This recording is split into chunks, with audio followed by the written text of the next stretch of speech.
Hello student, my name is Deepak Yadav and I am from RK Memorial Senior Secondary School, Sojatur. Today I am going to discuss about discovering Harappan civilization. तो आज हम सिंधु नदी घाटी की सभ्यता का कैसे खोज हुआ इसके बारे में हम आपसे बातचीत करेंगे। तो चलिए चलते हैं, इसकी शुरुआत करते हैं। तो एक कहानी के साथ मैं आपको शुरू करूंगा जो इसी से जुड़ा हुआ है। बोलते हैं आज से 19वीं सेंचुरी की बात है, जब आपको जो प्रेजेंट टाइम में पाकिस्तान पड़ता है वहाँ पर एक रेलवे प्रोजेक्ट का आपको अनाउंसमेंट हुआ। कॉलोनियल जो गवर्नमेंट थी उसके द्वारा वहाँ पर रेलवे लाइन बिछाया जाने लगा। तो उसी के क्रम में कुछ लेबरों द्वारा एक जगह की खोज की जाती है, कुछ लेबरों द्वारा एक जगह की आइडेंटिफाई की जाती है। और वो जगह थोड़ी अजीब था। अजीब से मतलब था कि इन द सेंस कि वहाँ से जाने के बाद लोग थोड़ा अजीब सा फील करते थे, थोड़ी सी डरावनी टाइप का था। और थोड़ी अजीब फील करने से मतलब है कि वो डरते थे उस जगह पर जाने से। लेकिन लेबरों ने, क्योंकि रेलवे लाइन बिछाना था, तो लेबरों ने चीज़ों को उलट पलट करा वहाँ की ईंटों के वगैरह का, क्योंकि उस जगह पे बहुत बड़ी संख्या में भंडार, ईंटों का एक भंडार था, पक्की ईंटों का एक खंडहर टाइप का। देखकर ऐसा लगता है कि कोई बहुत बहुत पुरानी कोई ऐसा वहाँ पर कुछ रहा होगा, मतलब कुछ वैसे बिल्डिंग रहा होगा जो आज वो पूरी तरह कबाड़ा या पूरी तरह अब डस्ट या पूरी तरह खंडहर में बदल चुका है। इस तरह से कुछ दिखता था।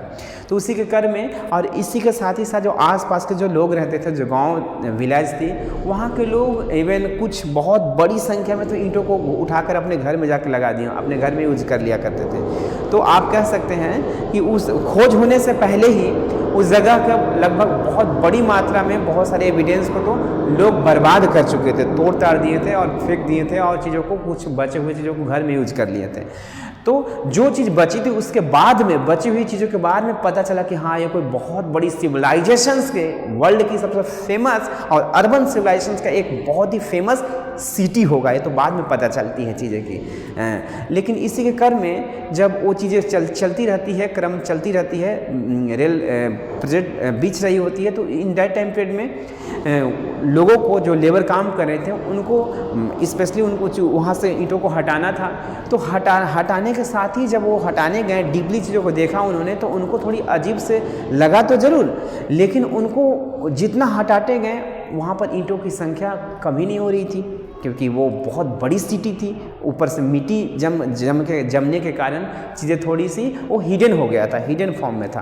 तो इसके बाद उनको लगा, लेबरों को लगा कि कुछ ना कुछ अजीब है। इसके बाद वो अपने इंजीनियर को बताया, इंजीनियर जो चीज़ों को कोऑर्डिनेट कर रहे थे। अब इसके बाद इंजीनियर ने उनको कुछ स्पेशल लगा कि कोई खजाना होगा इस जगह पे, तो अपने सीनियर को इन्फॉर्म करते हैं ताकि भाई बटोर सके। तो इंजीनियर ने अपने सीनियर को जब इन्फॉर्म किया, तो इसके बाद यहाँ से चीज़ें शुरू होती है।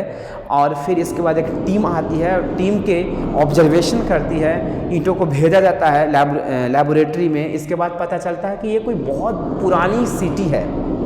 क्या पता चलती है?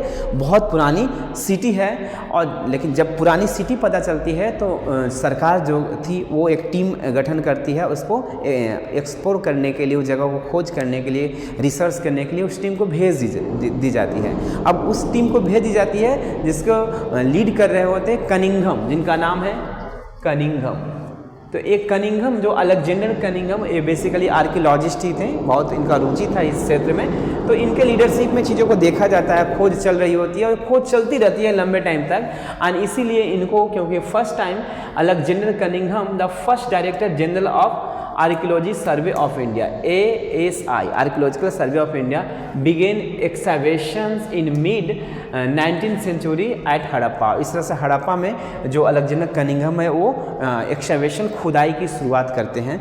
लेकिन क्योंकि ये अपना रेफरेंस ही गलत ले लिए थे, ये जो अलेक्जेंडर कनिंघम ये सोच रहे थे कि कोई भूला भटका या फिर कोई वैसा बहुत बड़ी सिटी रही होगी जो बुद्धिज्म से जुड़ी रही होगी, बुद्धिस्ट काल का, जो बौद्ध भगवान जिस टाइम पीरियड के थे उस टाइम के पीरियड का कोई सिटी रहा होगा, जो बाद में आपको हम से अनजान रहा और वो आज मिल गया। तो बेसिकली जो कनिंघम थे वो बुद्धिज्म से जोड़कर इस सिटी को देखा जा रहा था, क्योंकि इसीलिए आपको कनिंघम ने कुछ खोज ही नहीं पाए। क्यों नहीं खोज पाए? क्योंकि ये हड़प्पा से जितनी भी चीज़ें मिल रही थी, उस जगह से जितनी भी चीज़ें मिल रही थी, वो चीज़ों को कंपैरिजन कर रहे थे बुद्धिज्म से, बुद्धिज्म काल के मिले हुए वस्तुओं से। तो अब आपको मैच नहीं खाएगा। इसलिए जब मैच नहीं खाएगा तो वो समझ ही नहीं पा रहे थे कि कब का है, लेकिन फिर भी वो अनुमान लगा रहे थे कि हाँ बुद्धिज़्म टाइम पीरियड का कोई सिटी होगा जो बाद में अभी खोजा गया, दुनिया से अनजान रहा होगा, अननोन सिटी होगा, ऐसा सोच रहे थे। क्योंकि वो ना मिलने का एक और कारण ये था कि हड़प्पा तो बहुत पहले की टाइम पीरियड का है ना, क्योंकि बौद्धिज्म से भी बहुत पहले का है, जैनिज्म से भी बहुत पहले का है।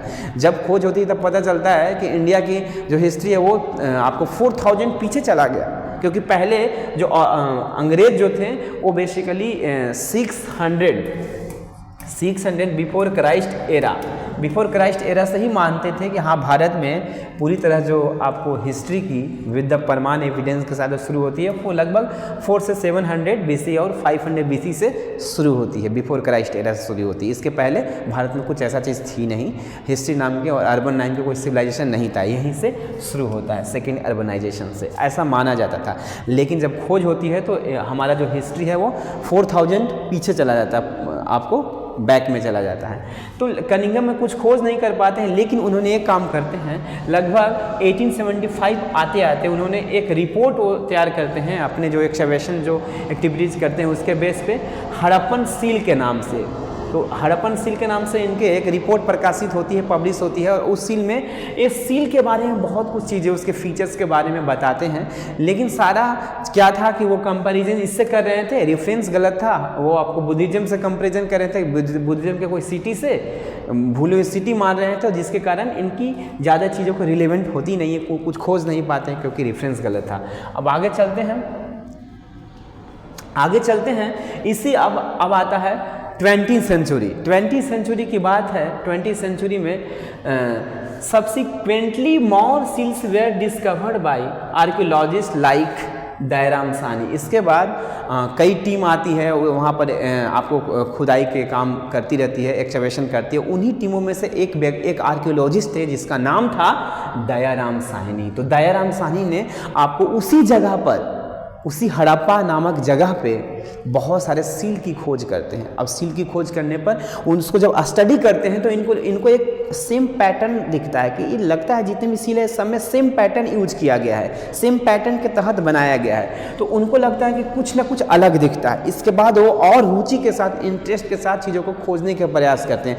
तभी ये बेसिकली कब करते हैं, आपको हड़प्पा, क्योंकि हड़प्पा नामक स्थान पर ये चीज़ खोजा जा रहा था, इसीलिए क्योंकि सील मिली थी हड़प्पा नामक स्थान पे, तो उस जगह की हड़प्पा बोला जाने लगा, स्पेशली दयाराम साहनी द्वारा, उनकी टीम द्वारा।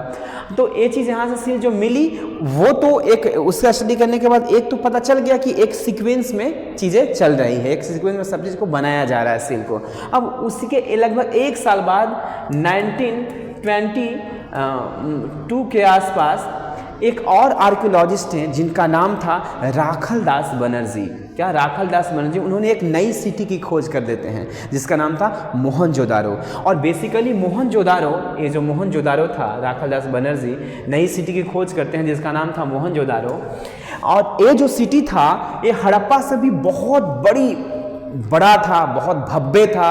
और इसके साथ ही क्योंकि हड़प्पा तो बहुत पहले ही, खोज होने से पहले ही छत बिसत हो गया था, उसकी चीज़ों को बहुत डिक्लाइन हो गया था, बहुत सारी ईंट को, क्योंकि रेल लाइन बीच रही थी तो उसके कारण भी बहुत सारी चीज़ों को तोड़ा फोड़ा गया, तो बहुत बर्बाद चीज़ें हो गई थी, एविडेंस भी बर्बाद हो गया था। बहुत सारे आसपास के लोग अपने उस ईंटों को अपने बिल्डिंग में यूज कर लिए थे।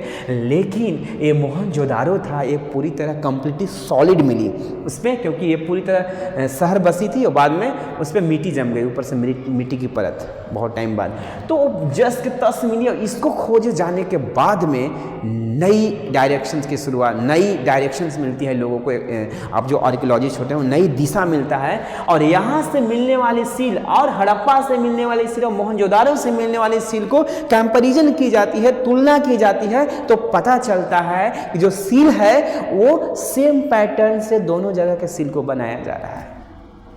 इसके बाद और भी आर्टिफैक्ट्स मिलता है, सबको जब कंपैरिजन की जाती है तो सब एक ही, जो हड़प्पा में सील मिल रही है वही यहाँ भी सील मिल रहा है, जो यहाँ पर चूड़ियाँ बैंगल मिल रहा है वो यहाँ भी मिल रहा है, एक जैसे ही सब मिल रहा है, एक पैटर्न का। इसके बाद दयाराम साहनी और इनके टीम और राखलदास बनर्जी ये अनाउंस करते हैं कि ये जो दोनों शहर है एक ही टाइम पीरियड के हैं और एक ही कल्चर के दोनों सिटी हैं। दोनों एक ही कल्चर के सिटी हैं। और फाइनली और ज़्यादा एक्सकवेशंस करने के बाद वो इस निष्कर्ष पे पहुंचते हैं कि लगता है, क्योंकि क्रम बाई धीरे धीरे बहुत सारे साइट्स मिल रहे थे, 2 तो ऑलरेडी मिल चुका था जो बहुत बड़ी बड़ी सिटी थी, मोहनजोदारो और हड़प्पा। इन दोनों के मिलने के बाद जो टीम थी आर्कियोलॉजिस्ट का, जिसमें मुख्य रूप से दयाराम साहनी और राखालदास बनर्जी थे, उनको ऐसा लगा कि ये कोई बेसिकली बुद्धिज्म का सिटी, बुद्धिज्म टाइम पीरियड का सिटी नहीं है, ये कुछ और है, ये कुछ और, क्योंकि ये इंडिकेट कुछ और ही कर रहा था। इसके बाद उनको एकाएक चीज़ें पता चली कि इन दैट टाइम पीरियड में वर्ल्ड में मेसोपोटामिया में भी एक्सकवेशन चल रही थी। तो वहाँ भी कुछ चीज़ें ऐसे मिली जो इंडस वैली सिविलाइजेशंस में जो चीज़ मिल रही थी वो चीज़ मेसोपोटामिया भी उसकी यहाँ के सील वहाँ मिल गई। कहाँ? मेसोपोटामिया में, इंडस वैली सिविलाइजेशंस के। इसके बाद इनकी दिमाग खुला, अवेयरनेस आई कि अच्छा ये चीज़ यहाँ की चीज़ वहाँ मिली, मीन्स यहाँ की चीज़ वहाँ कैसे जाएगी। इसका मतलब ये होता है कि ये दोनों का time period, Indus Valley civilizations का मेसोपोटामिया लगभग दोनों एक ही टाइम पीरियड में एग्जिस्ट किया करते होंगे, एक ही टाइम पीरियड के हैं। इसके बाद उनको पूरी अवेयरनेस आती है और वो निष्कर्ष पे, इस कंक्लूजन पे पहुंचते हैं कि ये कोई बुद्धिज्म की सिटी नहीं, अननोन सिटी नहीं है, हिडन सिटी नहीं है, बल्कि ये कोई बड़ी सिविलाइजेशंस है। उसकी जो मिलने वाली एविडेंस थी, साक्ष्य थी, वो इंडिकेट कर रहा था कि ये कोई छोटी मोटी शहर जो बुद्धिज्म से रिलेटेड नहीं है, बल्कि ये कोई बहुत बड़ी सिविलाइजेशन, बहुत पुरानी है, जो इंडियंस जो अलग, जो जैसे आपको मिस्र और मेसोपोटामिया की सिविलाइजेशन कंटेम्प्रेरी हो सकती है। तो इसके बाद उन्होंने वो रेफरेंस सही लेते हैं। पहले रेफरेंस क्या लिया जा रहा था? एक बुद्धिज्म सिटी मान के खोज किया जा रहा था, लेकिन अब रेफरेंस क्या लिया गया? मेसोपोटामिया। अब यहीं से इसकी पूरी डिस्कवरी भयंकर रूप से शुरू होती है और यहाँ से मेसोपोटामिया से मिलने वाली चीज़ों को कंपैरिजन की जाती है तो पता चलता है कि ये तो लगभग उसी टाइम पीरियड का कोई बहुत बड़ी सिविलाइजेशन था। इसके बाद और भी अच्छी से इसकी एक्सकवेशंस किया जाता है तो बहुत बड़ी बड़ी और छोटी मोटी सिटी, बड़ी छोटी सीक्वेंस वाई में लगभग दर्जनों की संख्या में, आपको सैकड़ों की संख्या में सिटी मिलती है, हजारों की संख्या में आपको छोटी मोटी सेटलमेंट मिलती है और उसके बेस पे फिर अनाउंसमेंट की जाती है कि ये कोई आपको बुद्धिज्म की सिटी नहीं है, ये कोई बहुत बड़ी सिविलाइजेशन है। और इसके बाद इसकी स्पेशली इसको नामकरण किया जाता है। आगे चलकर देखते हैं कि this led to conclusion that both the sites are parts of the same archaeological culture. ठीक है, इसके बाद based on the find in the 1921 John Marshall, basically ये जो टीम था, पहले कनिंघम आपको लीडर थे टीम का, अब जॉन मार्शल लीडर थे। जॉन मार्शल थे कौन? तो आपको डायरेक्टर जनरल डीजी आपको archaeological Survey of India ASI के डायरेक्टर जनरल हुआ करते थे जॉन मार्शल 1921 में। इतने के बाद जब ये आपको दयाराम साहनी और मोहनजोदारो ने ये कन्फर्म कर दिया कि ये कोई बुद्धिज्म से रिलेटेड सिटी नहीं है, बल्कि ये कोई बहुत बड़ी सिविलाइजेशन है जो आपको अर्बन सिविलाइजेशन है जो मेसोपोटामिया के टाइम पीरियड का है। तो इसके बाद जो जॉन मार्शल हैं अनाउंसमेंट करते हैं 1921 में और उन्होंने अनाउंसमेंट किया कि हमने एक अलग ही दुनिया ढूंढा है, एक अलग ही सिविलाइजेशन ढूंढा है, एक अर्बन सिविलाइजेशन ढूंढा है जो कि आपको आपको एक अलग सिविलाइजेशन है, न्यू सिविलाइजेशन ढूंढना है जो इंडस वैली में इस्टेब्लिशमेंट है, जो इंडस वैली यानी सिंधु नदी घाटी के सिंधु नदी के जो घाटियां हैं, जो वैली है उसमें ये एग्जिस्ट किया करता है।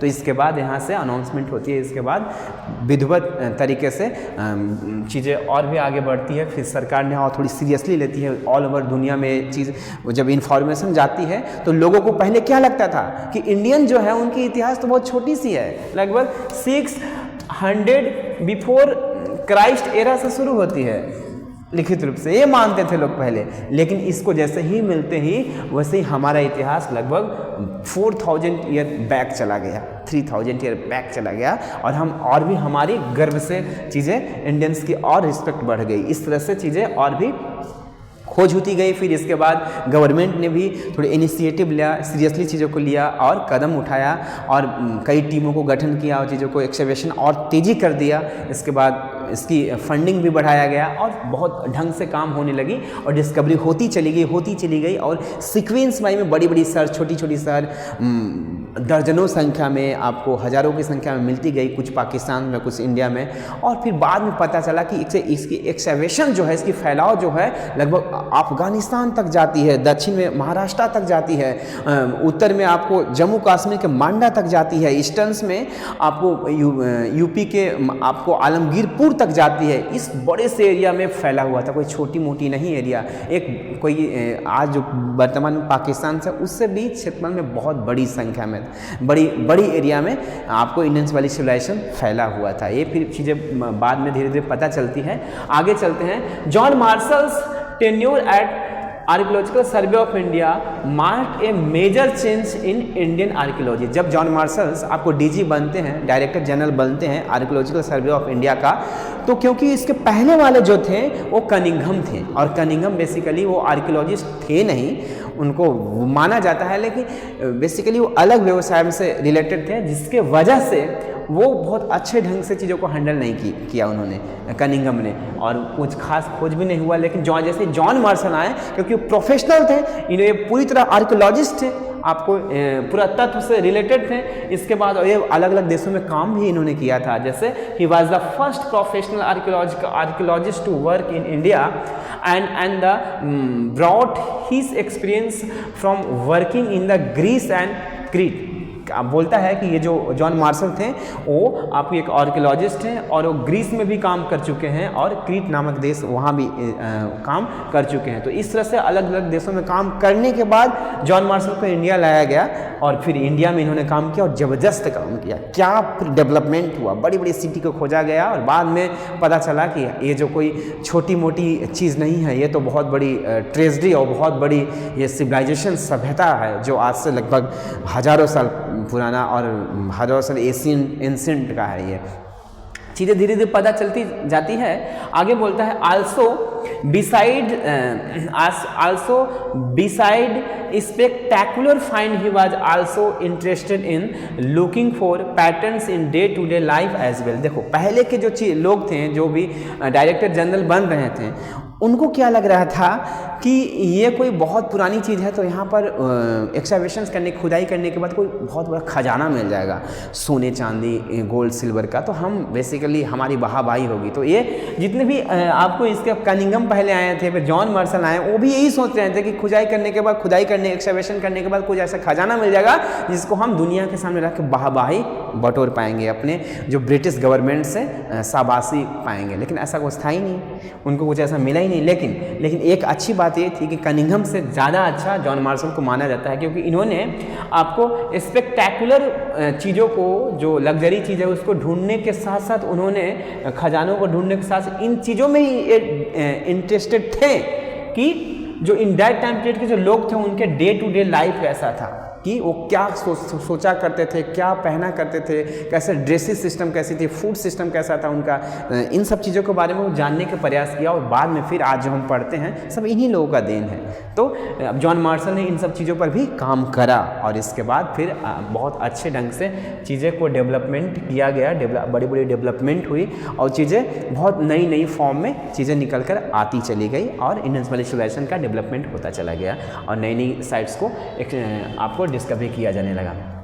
आगे चलते हैं डिस्कवरिंग हड़प्पन सिविलाइजेशंस के क्रम में। इसके बाद इन द 1944 में REM Wheeler take over the DG director general of Archaeological Survey of India ASI का। इसके बाद जैसे पहले आपको कनिंघम आए, अलेक्जेंडर कनिंघम, इसके बाद आपको DG कौन बना, तो जॉन मार्शल बना। इसके बाद DG कौन बना, तो REM हिलर भी बने। इनको जब ये बनते हैं आपको director general archaeological Survey of India के, तो और भी ज़्यादा अच्छे ढंग से खुदाई एक्सकैवेशंस किया जाता है। चलिए उसको देखते हैं। बोलते हैं he was an ex army brigadier and brought along with him the military precisions to the practice of the archaeology. बोलता है कि मिलिट्री प्रिसीजन, इन्होंने, क्योंकि एक मिलिट्री ब्रिगेडियर थे, आर्मी के कोई बहुत बड़े ऑफिसर थे ये, तो जिसके कारण इन्होंने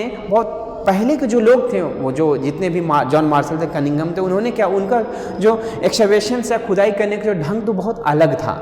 हमने क्या बोला कि स्पेक्टैकुलर फाइंड को ढूंढते थे, उनको लगता था कि कोई खजाना मिल जाएगा और दुनिया के सामने रखने के बाद वाहवाही वो बटोरेंगे, ऐसा कुछ था नहीं। वो ऐसा सोच कर ढूंढते थे जिसके कारण बहुत अच्छे सिस्टमेटिक तरीके से वो खुदाई करते ही नहीं थे, जिसके कारण बहुत सारी निकलने वाले जो चीज़ होती थी, जो वस्तु, जो एविडेंस होता था, वो क्षतिग्रस्त हो जाता था इससे। लेकिन जब ए आए तो बहुत सिस्टमेटिक तरीके से खुदाई करना शुरू करवाएं, बहुत अच्छे तरीके से, ठीक है। और पहले वो बेसिकली इनके जो R.E. हिलर से जो पहले जितने भी DG थे, डायरेक्टर जनरल थे आर्कियोलॉजिकल सर्वे ऑफ इंडिया के, वो क्या करते थे, आपको मानते हैं ये कोई जगह है, ठीक है, यहाँ पर एक्सकवेशन करना है, तो वो बोलते थे कि इस यहाँ से लेकर इस पूरे को क्या करो, एक्सकवेशंस कर दो, पूरे को खुदाई करो, इतना इस एरिया को, और इस एरिया में जितने भी चीज़ें मिलेगी उसको मान लेना कि एक ही टाइम पीरियड का है, एक ही आपको समय खंड का चीज़ें हैं, इसमें जो भी कुछ मिलेगा यहाँ से लेकर पूरी खुदाई करो, और जो भी चीज़ें मिलेगी उसको मानना, रिकग्नाइज करेंगे कि एक ही समय काल खंड का ये चीज़ें हैं। लेकिन ये बेसिकली गलत है, ये एक्सकवेशन ऐसे किया ही नहीं जाना चाहिए, ये तो गलत मेथड ही गलत है करने का।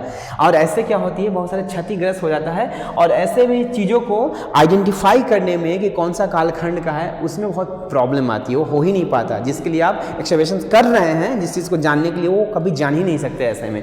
तो बहुत लंबे टाइम तक ये गलत विधि के द्वारा ही किया जाता रहा। लेकिन बाद में जब REM आए, उन्होंने क्या करा, उन्होंने बेसिकली जैसे मानते हैं यहाँ पर एक, इन्होंने बहुत अच्छे विधि से इन्होंने शुरू किया एक्सकवेशन करना। लेकिन पहले वाले जो जितने भी DG थे वो कर रहे थे, उसके बारे में बता रहे हैं, वो इस ढंग से करते थे, इस पद्धति के द्वारा। यहाँ से एक लोकेटेड करते थे, सिलेक्ट करते थे एरिया को, और बोलते थे यहाँ से यहाँ तक सबको खोदो, जो चीज़ मिलेगा उसको रिकग्नाइज करेंगे, एक कालखंड का है। लेकिन ये भी तो हो सकता है कि जैसे कोई भी एक जो सेटलमेंट हुई थी, ऐसा कोई ज़रूरत तो नहीं है कि ऐसे एकदम पैरेलल ही वो सेटलमेंट हुआ होगा। ऐसा भी हो सकता है कि कोई चीज़ यहाँ मिले, कोई चीज़ यहाँ मिले, कोई चीज़ यहाँ मिल रही है, ठीक है, ऐसे भी हो सकता है, या फिर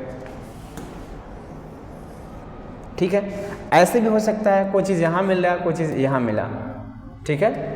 अब ये अलग कालखंड का है, ये वस्तु अलग कालखंड का है, जो आपको ऊपर से मिट्टी से दबा हुआ, 1000 साल पहले यहाँ पर कोई शहर हुआ करता था, मान लेते हैं, और 1000 साल पहले शहर हुआ करता था, तो चीज़ें दब चुकी है ये। और लेकिन ये अलग टाइम पीरियड का है, ये अलग टाइम पीरियड का है। एक ही जगह पर कई बार शहर बसी होगी, तो ये पहले वाला का है, ये बाद वाला शहर का है, ठीक है। ये पहले बसा होगा, इसके बाद फिर चीज़ें वहाँ डिक्लाइन हुआ होगा, फिर नई शहर बसा होगा, तो ये नई शहर का, ये पुरानी शहर का है, ठीक है।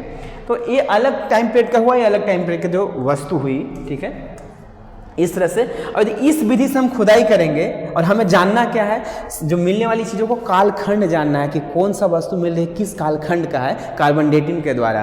तो ऐसे यहाँ से ऐसे कर देंगे तो क्या होगा, अब सबको एक ही मान लिए, अब मान जैसे इसको कर लिया, ऐसे ही करेंगे ना इसको, तो ये अलग कालखंड का था, ये अलग कालखंड का था, लेकिन रिकग्नाइज इसको खुदाई पूरा ऐसा कर देंगे हम इसके जैसा, क्योंकि पहले तो ऐसा ही किया जा रहा था ना। जब ऐसा करने के बाद क्या हुआ, और जो ये भी निकलेगा, ये भी निकलेगा, लेकिन दोनों को एक ही टाइम पीरियड का रिकग्नाइज किया जाएगा, तो फिर क्या होगा, दोनों का, अब क्योंकि ये अलग अलग टाइम पीरियड के थे, लेकिन कि वो क्या सोचते थे कि सेटलमेंट ऐसा पैरेलल हुआ होगा, तो ऐसे खुदाई करेंगे तो इन दोनों में डिफरेंसेस पता नहीं चलेगा, क्योंकि दोनों अलग अलग टाइम पीरियड के तो हैं, लेकिन रिकग्नाइज क्या करेंगे, एक ही टाइम पीरियड का है। तो ये मेथड ही गलत था। बहुत लंबे टाइम तक पहले लोग ऐसे किया करते थे, इसमें थोड़ी आसान होता था एक्सकवेशन करने में से, इस लोग ऐसे ही करते थे। और लेकिन जब REM आए तो इन्होंने सही विधि के प्रयोग किया, और इन्होंने पूरी तरह ब्रश लेकर और वो चीज़ लेकर बहुत ढंग से चीज़ों को खुदाई किया, ताकि मिलने वाली चीज़ें क्षतिग्रस्त ना हो। बहुत अच्छे ढंग से चीज़ों को, बहुत सिस्टमेटिक तरीके से चीज़ों को आगे बढ़ाया। तो इसीलिए इनको बहुत, इनके आने के बाद बहुत सिस्टमेटिक तरीके से आपको इंडियन वाली सिविलाइजेशंस के मिलने वाली चीज़ों में डेवलपमेंट देखी जाती है। बहुत सिस्टमेटिक जो मिल रही थी वो भी क्षतिग्रस्त नहीं हो रही थी, और बहुत नई नई जानकारियाँ इनके आने के बाद पता चली। तो आगे चलते हैं, इसी के साथ ही बोलता है, he recognise that it is the necessary to follow the stratigraphy of the mound rather than dig mechanically along uniform horizontal lines. जैसे ये इसी को बता रहा है कि पहले वाले क्या करते थे, एक हॉरिजॉन्टल लाइन पार कर देते थे ऐसे, और बोलते थे इस जगह से पूरी एक्सकवेशंस करो, जो चीज़ मिलेगी वो एक टाइम पीरियड के मान लिया जाएगा, कालखंड का मान लिया, लेकिन ऐसा है नहीं। उनको आने के बाद बहुत अच्छे ढंग से चीज़ों को किया जाने लगा, बहुत इस सिस्टमेटिक तरीक़ों से एक एक लेयर को, इनको आने के बाद बेसिकली एक एक लेयर को ब्रश से हटाई जाती थी। एक उसमें टाइम बहुत लगता है, बट बहुत अच्छे ढंग से की जाती थी, ताकि हर चीज़ों और इसके बाद उसको मिलने वाली चीज़ों को स्टडी के लिए भेजी जाती थी, उस पर स्टडी की जाती थी। तो इनको आने के बाद बहुत अच्छी चीज़ें चलने लगी, बहुत अच्छी तरह से चीज़ों को व्यवस्थित तरीके से चीज़ों को डेवलपमेंट किया गया, डिस्कवरी किया गया। आगे चलते हैं।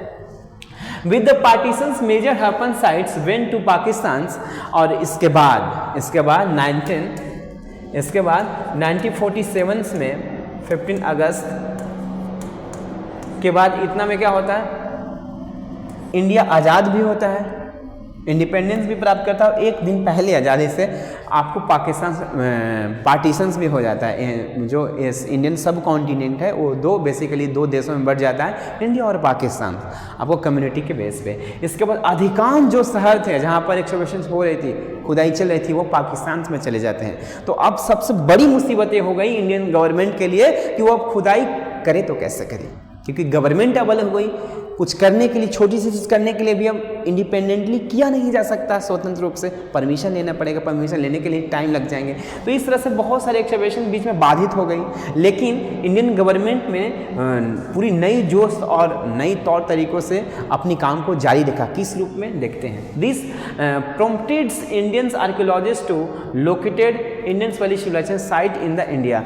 जो भी आपको वैसे साइट्स को लोकेट किया गया जो इंडिया में थे, उन पे आपको रिसर्च किया गया, उनको एक्सकवेशन किया गया, वहाँ से मिलने वाली चीज़ों के बाद में स्टडी की गई और रिसर्च वगैरह चीज़ें की जाने लगी। और इसके बाद क्योंकि इंडिया में जितने भी चीज़ें मिल रही थी उस पर रिसर्च करने के बाद बहुत बड़ी संख्या में इंडिया में ऑलरेडी बहुत बड़ी बड़ी सिटी और बहुत बड़ी बड़ी इंडियन वैली सिविलाइजेशन के सेटलमेंट और सिटी मिले और सेटलमेंट और जो उनकी जो चीज़ें थी वो सब बहुत बड़ी संख्या में मिली, जिसमें these efforts revealed a number of sites, some major name included। इसके बाद जब इंडिया में भी अच्छे ढंग से खोज की जाने लगी इंडियन गवर्नमेंट के एफर्ट्स के बाद, तो कालीबंगा जैसे, लोथल जैसे पोर्ट सिटी जो गुजरात में है, इसके बाद राखीगढ़ी जो हरियाणा में बहुत बड़ी एरिया के मामले में बहुत बड़ी ये सेटलमेंट है, इसके बाद धौलावीरा हो गया, बड़े बड़े सिटी को खोजा गया। और इसके बाद एक नई दिशा मिली, नई डायरेक्शंस मिला इंडियन वैली सिविलाइजेशंस को डिस्कवरी को लेकर। आज भी बहुत सारे इस पे एक्सकवेशन चल रहे हैं, कंटिन्यू चलती रहती है, क्योंकि ये एक छोटी सी टाइम पीरियड में कंप्लीट होने वाली चीज़ है नहीं, लंबे टाइम पीरियड तक चलती है चीज़ें और एक लॉन्ग टाइम की रिक्वायरमेंट होती है। तो आज भी चल रही नई चीज़ें मिलती है और उसको लेकर हम आपके सामने आते हैं। एक बात और मैं इसके साथ ही बोलना चाहूँगा, तो ये आपका discovery of the Harappan civilisation था। आगे एक देख लेते हैं, कुछ और तो नहीं है। हाँ, यहाँ से अलग अगले वीडियो में जब आएंगे तो हम साइट, मून एंड लेयर्स के बारे में आगे पढ़ेंगे। तो आज के लिए इतना ही, मिलते हैं फिर अगले वीडियो में। आज के लिए थैंक यू सो मच।